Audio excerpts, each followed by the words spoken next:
देखिए दोस्तों, SBI clerk में वैकेंसी आई, एसबीआई पीओ में वैकेंसी आई। ठीक है, अब ध्यान से सुन लेते हैं और स्ट्रेटजी भी थोड़ी सी हम डिस्कस कर लेंगे। मैं समझ गया क्या है बात। है एसबीआई की। किसकी है? एसबीआई।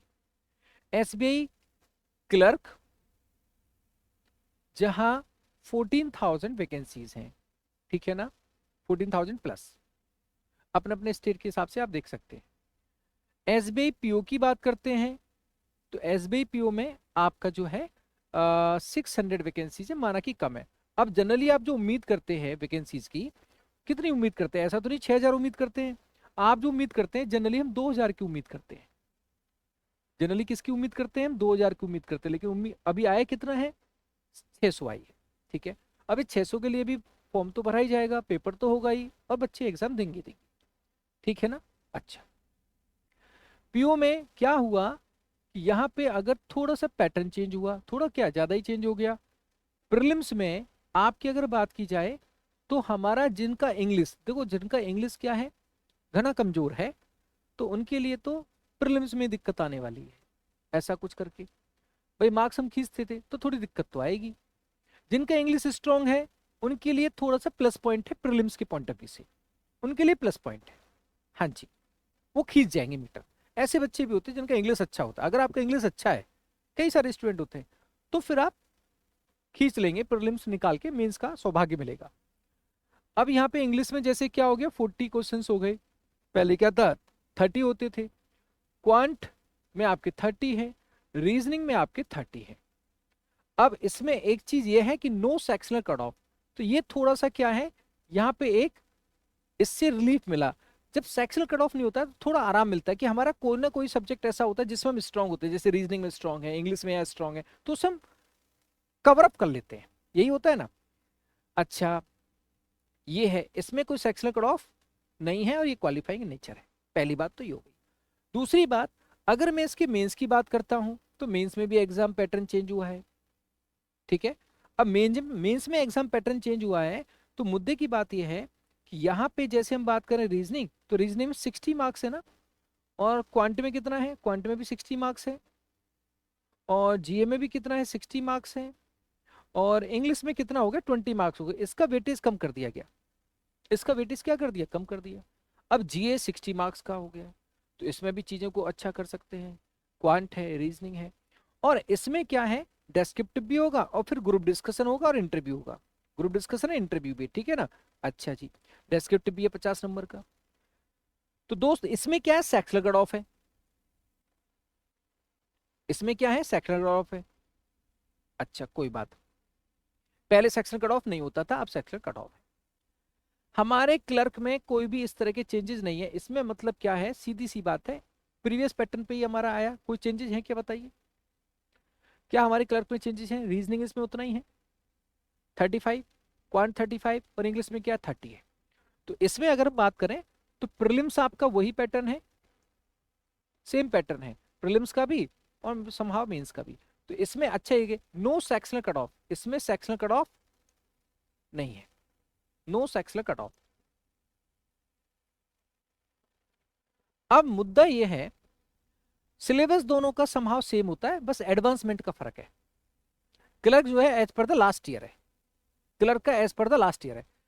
जो सिलेबस है सेम है, बस एडवांसमेंट का फर्क है। जहां पे आप सिलेबस की बात करते हैं तो वहां एडवांस का फर्क है। दूसरी बात, आप अपने आप को पीओ के रूप में आगे देख रहे हैं कि नहीं देख रहे? सपोज आपने एसबीआई क्लर्क दिया और आपने आईबीपीएस पीओ आगे आपको जाना है, तो कहीं ना कहीं हम एसबीआई पीओ लेवल तक के पैटर्न को पढ़ना चाहते हैं, तभी जाके हम आईबीपीएस पीओ के उसमें डिफ्रेंशिएट करते हैं। ये भी फैक्ट है।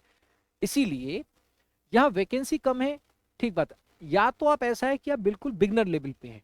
अगर बिल्कुल बिगनर लेवल पे हैं, अभी हाल फिलहाल में स्टार्ट किया है, हम उस लेवल के खिलाड़ी नहीं है, तो फिर हम भले ही से इसको ना भरें, चलेगा। हमारा एसबीआई क्लर्क को हम भरें और उसके बाद धीरे धीरे लेवल उठ जाएगा, फिर आईबीपीएस क्लर्क, फिर आईबीपीएस पीओ, हम लेवल को अपना उठा देंगे। ठीक है, बट तो मैंने क्या कहा, ओनली हम क्या है, बिगनर हैं।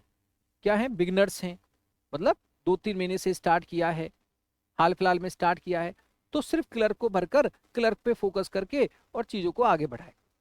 पहली बात। दूसरी बात, अगर हम कहीं ना कहीं 5-6 महीने से 1 साल से इस रिदम में हैं, हम एग्जाम दे रहे हैं, हमें सिलेबस समहाउ हमने कर लिया है, हमने चीजों को इंप्रूव करने में लगे हुए हैं, तो क्यों डरे हम एसबीआई पीओ से? हमारे जैसे स्टूडेंट बैठेंगे, जो स्टूडेंट बैठेगा 5 साल पुराना तो बैठना नहीं है, और 5 साल पुराना तो वैसे ही कंपटीशन से आउट हो जाता है। स्टूडेंट जो एग्रेसिव मोड में रहता है वो विद इन ईयर वाला रहता है या 1-2 साल वाला रहता है। मैं ये नहीं कह रहा कि आप 3 साल से तैयारी कर रहे हैं, लेकिन 3 साल आप काउंट उनको कर, आप एक्चुअल जो तैयारी कर रहे हैं वो 3 साल से नहीं कर रहे होंगे, एक्चुअल तैयारी 1-2 साल से कर रहे होंगे, साल 1.5 साल से या 6 महीने से, 1 साल से 1.5 साल से, ये एक्चुअल तैयारी है जहां आप एग्रेसिव वे में कर रहे होंगे। स्टार्ट किया 3 साल पहले, फिर छूट गया, फिर स्टार्ट किया, फिर छूट गया, वो तैयारी में काउंट नहीं कर रहा, वो टाइम ड्यूरेशन में काउंट नहीं कर रहा। टाइम ड्यूरेशन काउंट होती गैप ही नहीं है, मतलब मैं लग गया, मतलब मैं ताबड़तोड़ तरीके से लगा हुआ हूं, मैंने सोचा ही नहीं है कुछ पीछे हटने का, तो वो होता है आपकी तैयारी का टाइम, वो काउंट कर रहा हूं मैं। तो वो जो टाइम काउंट होता है वो जनरली 1-1.5 साल या 2 साल, 1 साल मेजरली 1 साल आता है उसमें। तो उन्हीं बच्चों का ये क्लियर होगा, वही बेहतर से बेहतर डिफ्रेंशिएट करेंगे, पढ़ेंगे, करेंगे। अगर आप उस कैटेगरी में आते हैं, आप उस कैटेगरी में आते हैं, आपने पीओ वगैरह दिया है, प्रीलिम्स दिए हैं, अभी आपने 2024 के एग्जाम्स दिए हैं, उसमें समाव थोड़ा बहुत ऊपर नीचे आप रहे थे, तो आप एसबीआई पीओ के एस्पायरेंट हैं। पहली बात तो ये क्लियर रख लो, आप एसबीआई पीओ के एस्पायरेंट हैं। इंग्लिश तो यहां भी आएगा, इंग्लिश यहां भी आएगा, और इंग्लिश अगर आपका थोड़ा वीक है तो आप प्रीलिम्स तो निकालोगे एटलीस्ट, और प्रीलिम्स निकालने से कॉन्फिडेंस भी एक चीज होती है, एक चीज होती है कॉन्फिडेंस। आप इस चीज को कहां से लाओगे? ये चीज तो आप ही गेन करोगे ना, कॉन्फिडेंस। और कॉन्फिडेंस कैसे आता है? जब हम किसी एक का भी प्रीलिम्स निकाल लेते हैं तो हमारा एक आगे का होप क्रिएट हो जाता है कि अब तो मैं मेंस को फोड़ के रखूंगा, आगे मैं चीज को निकाल के रखूंगा। जब हम तैयारी कर रहे होते हैं तो आप सोचो, वो समय भी एक आता है जब आप ये सोच रहे होते हैं, जब आप तैयारी कर रहे होते हैं, 4-6 महीने हो जाते हैं, 5 महीने हो जाते हैं, 1 साल हो जाता है, तो ऐसा लगता है कि कोई तो एक एग्जाम निकले, एक प्रीलिम्स ही निकल जाए, एटलीस्ट कम से कम मैं ये कहने लायक हो जाऊं कि मैं कर सकता हूं, मैं अपने आप से भी कहने लायक हो जाऊं कि मैं कर सकता हूं। तो इसीलिए अगर आप एसबीआई का प्रीलिम्स भी निकालोगे तो आप अपने आप को एसबीआई पीओ के रूप में कॉन्फिडेंस दे दोगे, और आप कहोगे जब मैं एसबीआई पीओ का प्रीलिम्स निकाल सकता हूं तो बाकी एग्जाम को धो दूंगा, मैं कहीं का नहीं छोड़ूंगा। काइंड ऑफ मेरे दोस्त, ये कॉन्फिडेंस ना ऐसी, ये कॉन्फिडेंस है। मैं भी जब तैयारी, तो मेरे को जब मैं घुसा ना तैयारी में, मैंने कि भाई निकले तो सही, कोई ज्वाइन करना ना करना बात की बात है, भाई कोई फेज तो निकले। और फिर वो जो किक देता है आपको, जो कॉन्फिडेंस आपको मिलता है, फिर चीजें आगे बढ़ जाती है। इसको लाने के लिए आप एसबीआई पीओ का, अगर फाइनेंशियल कंस्ट्रेंट नहीं है आपके साथ, 700-800 रुपए अगर आपके लिए मैटर नहीं करता, अगर मैटर करता है तो भाई मैटर करता है, और तैयारी उस लेवल की नहीं है और बिगिनर लेवल के हो, तो एक क्लर्क को ही फोकस करिए। लेकिन अगर आपके लिए वो फाइनेंशियल कंस्ट्रेंट नहीं है आप ये मत करिए कि इतना फीस फीस, अरे सबकी भरपाई हो जाती है। जब एक कॉन्फिडेंस जीतने के लिए आदमी कितनी सारी चीजों को ज्वाइन करता है?